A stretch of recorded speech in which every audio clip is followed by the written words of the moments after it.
장유와 마충이 적의 포로가 된 사실을 알게 된 제갈량은 즉시 조운, 위연, 마대 장군에게 계책을 전달하여 추경 부인에게 도전장을 내밀게 되는데, 참으로 용맹하시오.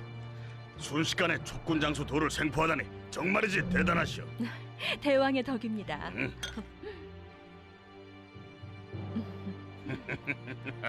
자, 받으시오. 네, 대왕님, 조자룡이 공격해 왔습니다. 이번엔 제가 가서 잡아오겠습니다. 조자룡은 보통의 물이 아니오. 내 이미 오가국에 맹으로 보내 지원을 요청했으니 지금은 지원군을 기다리는 게 좋겠소. 공격은 가장 좋은 수비입니다. 손을 놓고 있다가 지원군이 도착하지 않으면 우리는 끝장입니다. 부인!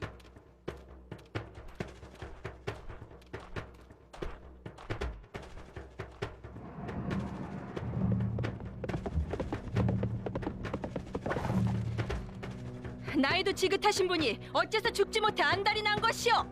당신 남편 맹획이 수차례 우리 변경에서 소란을 피우지 않았다면 나도 이럴 필요는 없었을 것이오. 별 우습지도 않은 핑계를 다 대는군.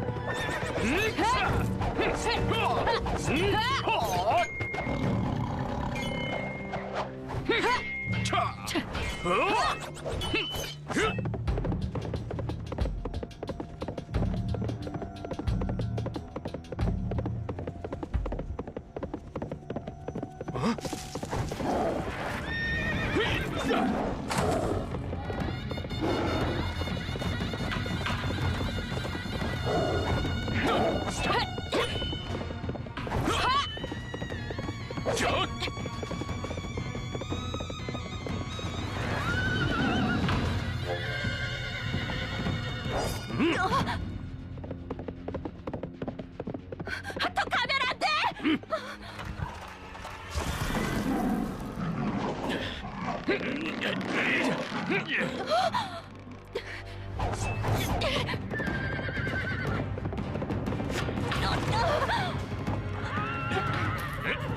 말이죠.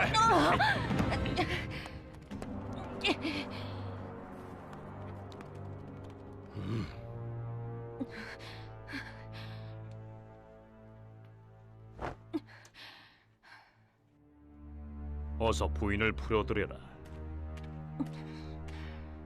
장희 장군과 마충 장군을 돌려보내주겠다고 약속을 하시면 나도 부인을 돌려보내드리겠소.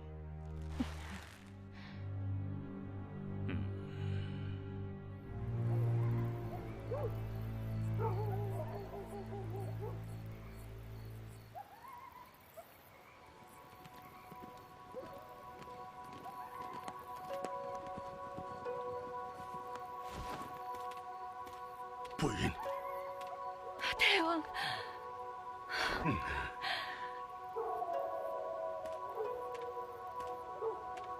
추경 부인이 풀려나자 맹획은 곧바로 장유와 마충을 돌려보낸다. 하지만 제갈량과 계속해서 힘을 겨뤄보겠다는 생각에는 변함이 없었던 맹획은 곧바로 다음번 전략을 생각해내는데, 나를 포승줄로 결박하여 제갈량에게 끌고 간 다음 내가 소리를 크게 지르면 너희들은 신속하게 칼을 꺼내 제갈량 그놈의 목을 쳐라. 네!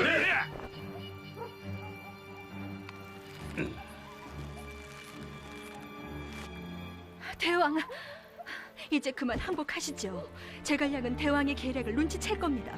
걱정 마시오. 오늘 주술사에게 점을 쳐보라 했는데 오가국의 군대가 오기도 전에 제갈량을 없애는 데 성공한다 했소.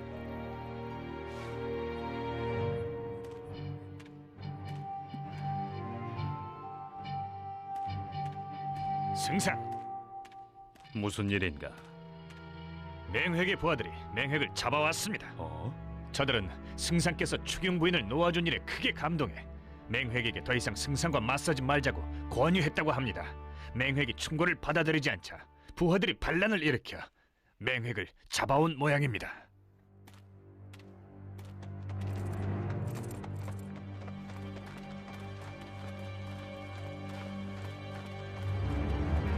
맹획을 붙잡아 투항하러 온 것입니다. 투항하러 온 것이면 필요 없겠군.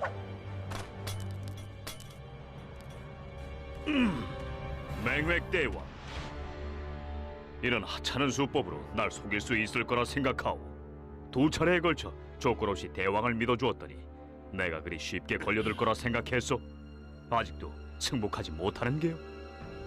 이번엔 내 발로 걸어온 것인데 어찌 승복하란 말이오? 이미 6번이나 붙잡히지 않았소. 7번을 붙잡혀봐야 승복할 셈이오. 이번에도 나를 놔준다면 7번째 붙잡히는 일은 없을 것이오. 또 붙잡히면 어쩔 것이오? 그때는 제 힘으로 승복하겠소. 좋소. 비록 대왕에 대한 믿음은 잃었으나 다시 한번 놓아드리도록 하겠소.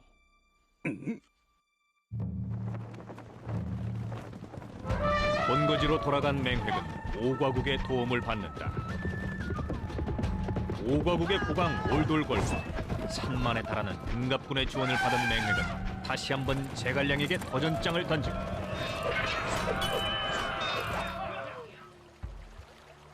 맹획의 공격 소식을 전해들은 제갈량은 즉시 군을 이끌고 출전한다. 복사꽃 나루터에 도착한 제갈량은 현지 원주민으로부터 복사꽃이 떨어질 즈음에는 강물을 마셔서는 안 된다는 사실을 전해듣고 위연에게 강가에 방어 병력을 배치하게 한 다음 자신은 오리 밖으로 진영을 옮기는데, 대왕, 제갈량이 이것은 위원에게 지키게 하고 본인은 후방으로 철군하고 있습니다. 나를 보기도 전에 도망치다니 정말이지 비겁한 자로구만. 제갈량은 보통 교활한 자가 아니니 신중에 신중을 기해야 합니다. 그까지 제갈량은 하나도 두렵지 않소. 내 오늘 그자에게 한 수 보여주도록 하리다.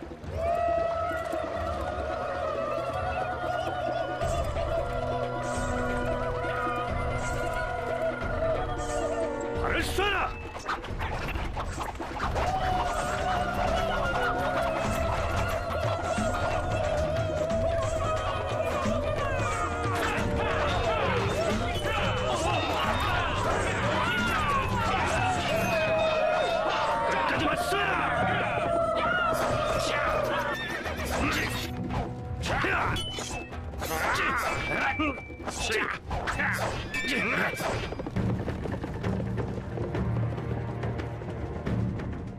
제갈량은 매복전에 능한 자이니 우선 철수했다가 상황을 파악한 다음 다시 공격하는 것이 좋겠습니다. 좋소!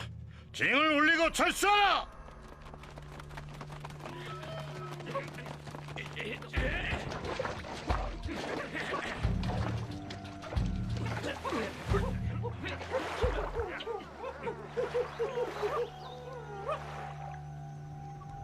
촉군과 등갑군의 첫 전투에서 패배한 제갈량은 조자룡에게 위은을 도와 산채를 지키게 하고 자신은 현지 원주민을 대동하고 인근 지형을 파악하여 적진을 무찌를 수 있는 책략을 찾아 나서는데,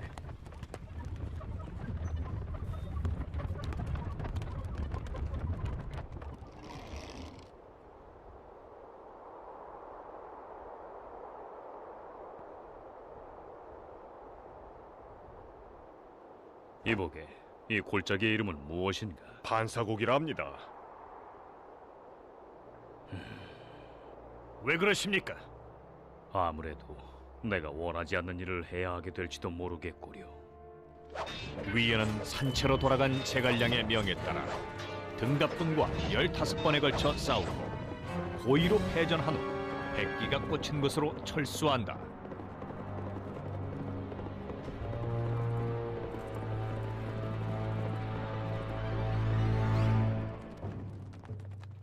일곱 개의 병영을 탈환했어. 이제 곧 적군을 무너뜨릴 수 있을 거야. 이제 보니 제갈량도 별거 아니지 않소? 응? 맞는 말씀입니다만 혹시라도 저 숲속에 제갈량의 복병이 있을지도 모르는 일이니 조심해야 합니다. 응? 지금 당장 숲에 불을 질러라!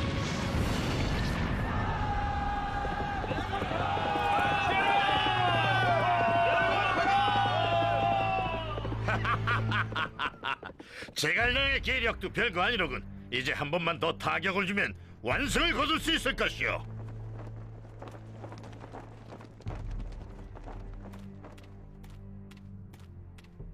대왕님, 우리 군이 도착하기 전에 족군은 이미 산채를 버리고 정방향에 있는 반사골로 도주했습니다. 어서 추격하라! 잠깐! 신중히 행동하는 것이 좋겠습니다. 아무 생각 없이 추격하다가는 그간의 곡이 숲으로 돌아갈 수도 있지 않겠습니까? 그럼 그대는 여기서 지원해 주시오. 알겠습니다.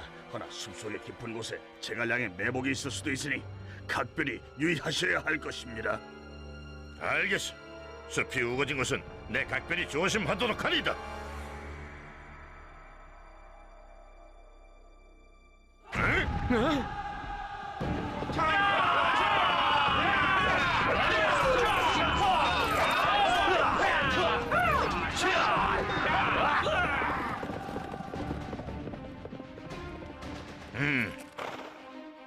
골짜기로 들어가 매복이 있는지 살펴봐라. 네.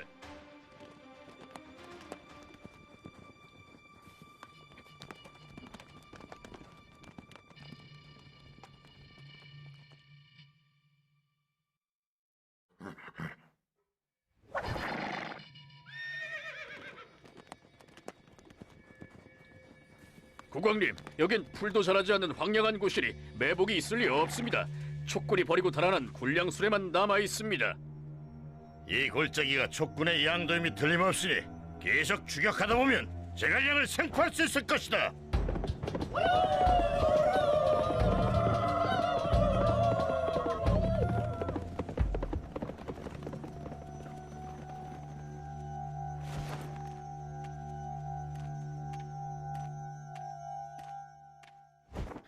헤이!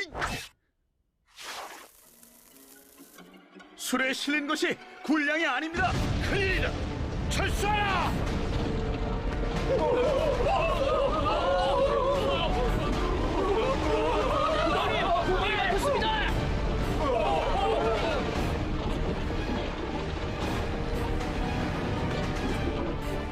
이런.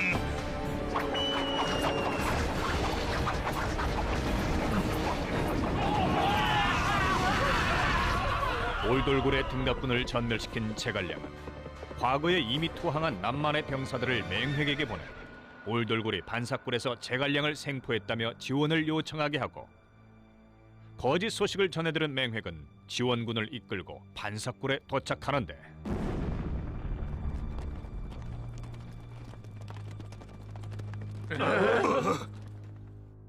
맹획, 이래도 승복하지 않겠는가?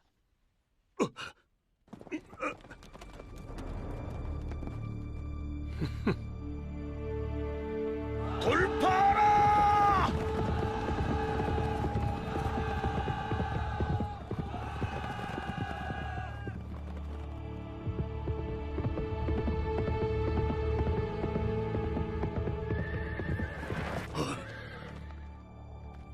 아니, 맹획! 네 부인과 수하들도 모두 우리 군에 생포되었는데 어디로 도망치려 하는 것이냐? 이야! 자!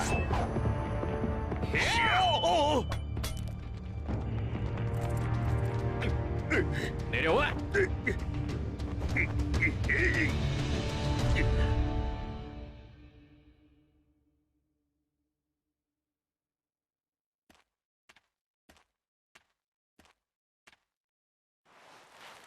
우리 승상께서 더 이상 얼굴을 마주하는 것도 부끄러운 일이니 식사를 마친 후에 돌아가서 군대를 재정비하고 겨루자하셨소.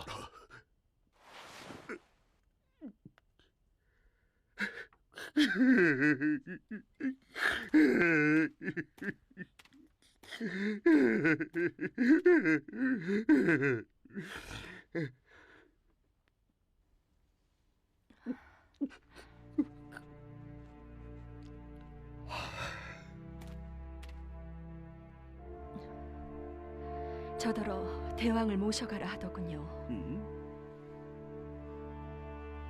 그런데도 다시 제갈량에게 대항할 것입니까? 7번이나 잡히고도 오만하게 굴었던 나를 또 풀어주는 은공을 베푸셨는데 무슨 가치로 승상께 대항할 수 있겠소? 대왕,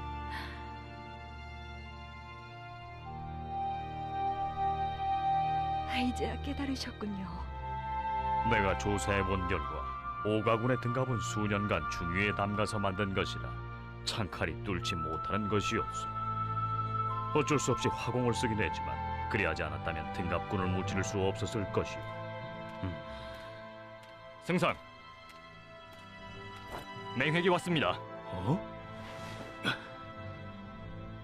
어서 모시게. 승상, 투항하겠습니다. 앞으로 다신 반란을 일으키지 않겠습니다. 투항이라는 말은 쓰지 마시게. 자네는 여전히 이곳의 주인으로 살아갈 수 있고 우리가 점령한 땅도 모두 돌려주겠네.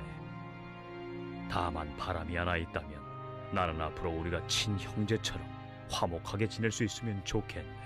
네, 승상, 저를 수차례 살려주신 은혜는 평생 잊지 않겠으며 앞으로 화목하게 지낼 것도 약속드립니다. 좋소. 승상, 맹획.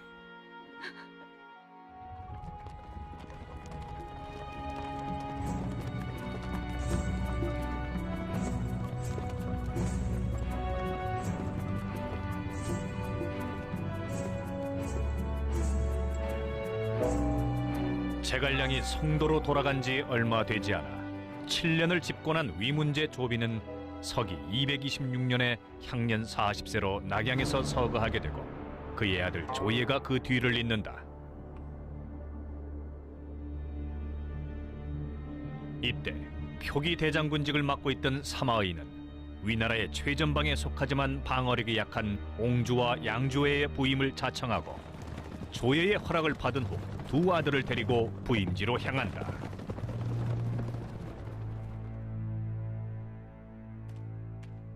승상, 방금 들어온 첩보입니다. 조비가 죽고 그의 아들 조예가 뒤를 이었으며 사마이가 옹주와 양주의 제독으로 부임받아 부임지로 떠났답니다.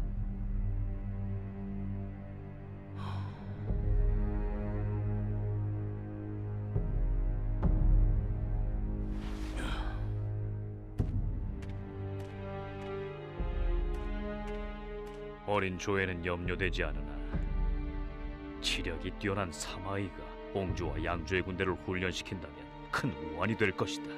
서둘러 군대를 이끌고 북벌해야겠다. 승상, 지금 막 남녘을 평정하고 돌아온 터라 병사들이 피로에 지쳐 있어 당장 원정을 떠나는 건 무리입니다.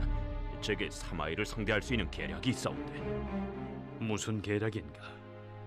조예는 의심이 많은 자라 들었습니다. 낙양으로 사람을 보내 사마이가 모반을 할 계획이라고 헛소문을 낸다면 조예의 칼을 빌려 사마이를 제거할 수 있지 않겠습니까?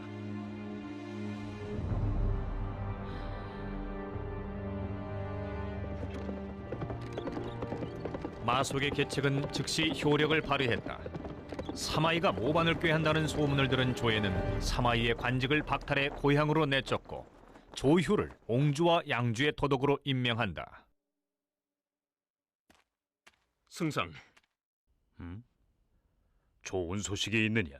그렇습니다. 사마이가 관직을 박탈당한 후 고향으로 내쳐졌다 합니다. 잘됐다.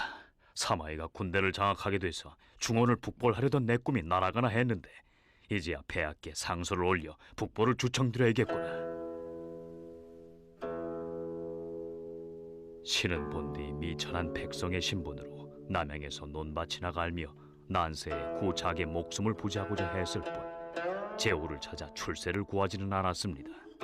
하오나 선제께서 신을 비천하다 여기지 않으시고 3번씩이나 몸을 낮추시어 신이 머무는 초가를 찾아오셔서 신에게 당세의 일을 자문하시니 신은 이에 감격하여 마침내 선제를 위해 몸을 아끼지 않을 것을 결심하게 되었습니다. 그 후 한나라의 국군이 기울어 패전을 거듭하는 어려운 상황에서도 선제의 명을 받아 동분서주에 온 지 언 21해가 지나갔습니다. 선제께서는 신이 신중한 것을 아시고 돌아가실 때 신에게 중책을 맡기셨습니다. 신은 선제의 유지를 받은 이후로 혹여나 부탁하신 바를 이루지 못할까 걱정하던 차에 지난 건흥 3년 5월에 노수를 건너 남만 땅으로 들어갔습니다. 이제 남녘은 평정되었고 병기와 갑옷도 풍족하니 마땅히 삼군을 거느리고 북쪽으로 중원을 평정하여 흉악한 무리를 제거하고 한나라의 왕실을 바로잡고자 합니다.